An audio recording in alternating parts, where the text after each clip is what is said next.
पराक्रमाची दुहेरी मोहर हर्षवर्धन सदगीर महाराष्ट्र केसरी। वाघोली जिल्हा पुणे इथं आयोजित महाराष्ट्र केसरी कुस्ती स्पर्धेच्या अंतिम लढतीत आपल्या नाशिकच्या हर्षवर्धन सदगीर यांनी दमदार कामगिरी करत विजेतेपद पटकावले आणि 68वा महाराष्ट्र केसरी किताब आपल्या नावे केला। या स्पर्धेत सोलापूरच्या महेंद्र गायकवाड यांनी उपविजेतेपद पटकावले। या सोहळ्याला शालेय शिक्षण मंत्री नामदार दादाजी भुसे देखील उपस्थित होते। राज्यातील विद्यार्थ्यांना लहान वयापासूनच क्रीडा क्षेत्रात प्रोत्साहन देण्यासाठी प्रत्येक जिल्ह्यात क्रीडा स्पेशालिस्ट शाळा सुरू करण्याचा महत्त्वपूर्ण निर्णय घेतल्याची माहिती शिक्षण मंत्री नामदार दादाजी भुसे यांनी यावेळी दिली आहे।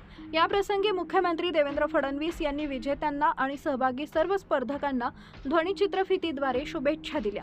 त्यांनी स्पर्धेतील मोठ्या सहभागाचं कौतुक करत महाराष्ट्र केसरी स्पर्धेच्या पारितोषिक रकमेत 40 लाखांवरून 1 कोटी रुपयांपर्यंत वाढ करण्यात आल्याचं नमूद केले।